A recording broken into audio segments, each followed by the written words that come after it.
toys, but also here more the industrial robots. This is a packaging robot that we did for also a Chinese or Hong Kong client. They're doing extremely well with now 4th generation of robots. And they're bound to replace all the plastic that's in packaging by using paper in a very smart and innovative way.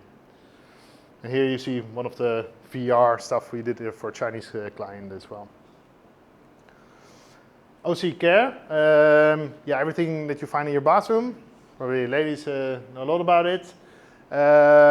So personal care items is pretty much a lot related to beauty care nowadays, but also like the electronic toothbrushes, shavers.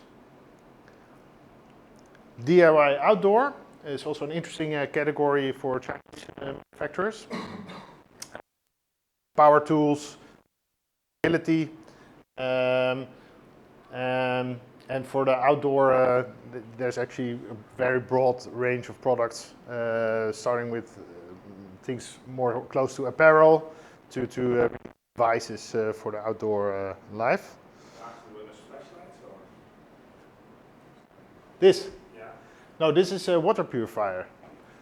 So basically, if you go on camping, you can just suck water straight from a muddy pool, and you get clean water. That's the idea of it. Okay. Oh. Is that all compliant individual and patents and stuff? So is everything you do is compliant individual? Yeah, this is a patent product. There's a lot of versions of the same kind of product. This is one of these, so you can pump and directly drink from the product. So it's quite nice. OC in home. Here's where we find a lot of new IoT kind of products. So smart home is something, yeah, that's pretty hot. I think we did quite a few of these smart locks. It's also a very popular product around the world now. This is a safety device for gas lines. So it will detect leaks and will shut off the gas line. And of course, what we do a lot is air treatment. So heating, cooling, and filtration. Also in China. Now I'm going to talk a little bit about what we want to focus on as a company for the future. What let's say the United Nations has the Sustainable Development Goals. We have a little bit more summarized version of that. So where we see interesting areas for us to participate in and gather knowledge and expertise. One of the first things that you see is the evolution of products, right? So it's looking ahead to what a product is now, what it used to be, and where it's going. So this is a nice example of a vacuum cleaner. I think there's a few running around here, somewhere under the table, where it's now a fully autonomous thing. And in the 1950s, it was actually a very beautiful design. Right? So this is where we really have to extrapolate what a product will be in the future. Of course, that's something we really like to do.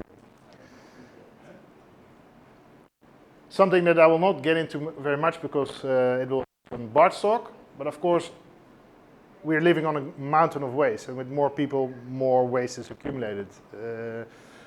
And the design process, you can work firmly on reducing that waste, increasing the product life cycle, increasing waste or enhancing waste management, and making products well, more sustainable. Right? So this is, of course, something that has to be on everybody's agenda, whatever industry you are.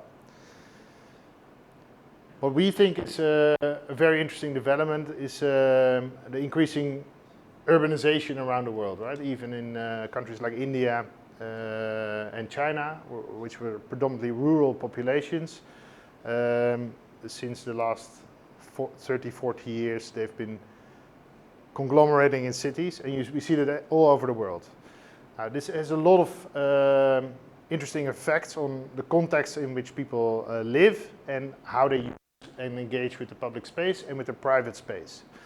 One of the things that we feel is important to have also in an urban environment a good balance between the technocratic, the technology of a city, that it works, that buildings are efficient, and the green.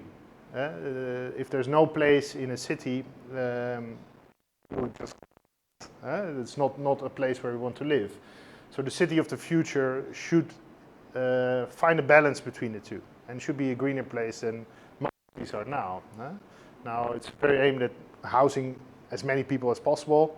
What we want is to make it a great place to live, and we feel that urbanization is a good idea for the planet, but not if people get depressed and live in their own filth, basically. How can we combine nature and technology? This is, I think, goes a little bit hand in hand with further urbanization. What happens with urbanization? Birth rates go down. And they go down a little bit, they go down dramatically. We know this in Holland, most of Europe, Japan, China as well, where birth rates went from as high as 6 children, families, to where we are now in the Netherlands. I think it's 1.3 per household. Where the birth rates go down, which means the elder population will be a larger percentage of the whole group. Moreover, they will live. We don't our grandparents in elderly homes like you see in bad movies from the 40s, right? This is not what we want to do. So we want to keep people engaged in society, in urban. And this we call dignified aging. It's very important that elderly people have a central place in society, and we do not park them somewhere in an elderly home.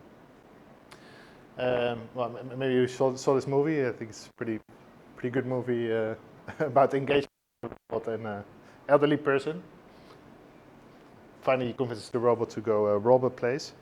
Maybe not the best use, but anyway, I think here's a lot of development for the future, and we need to tackle this problem. Then, interesting area for us where we aim our developments is the future of education. Now more current than ever, right? People sitting in front of their computer screens, kids sitting in front of their computer screens, looking at Zoom, which to me is a horrible way of getting your education. Because what is the best part of going to school is that's wiped out for a large part of the world at the moment still. So how can we find a way to get a future in education that is central to the development of the child and also links to what modern society is, right? We still see, especially in Asia, where education is still around reproductive learning. It's changing now in some areas. But how can we engage and see what the education actually should deliver to a child, and what, for us, what kind of products go hand in hand with that education? Now that's, in a nutshell, what we do here. And this is the wonderful team that we get to work with. And we hope that in this we can expand the team much more in the Netherlands and here, and possibly other places. And now I would like to give Bart. Yes. Thank you very much. Thank you.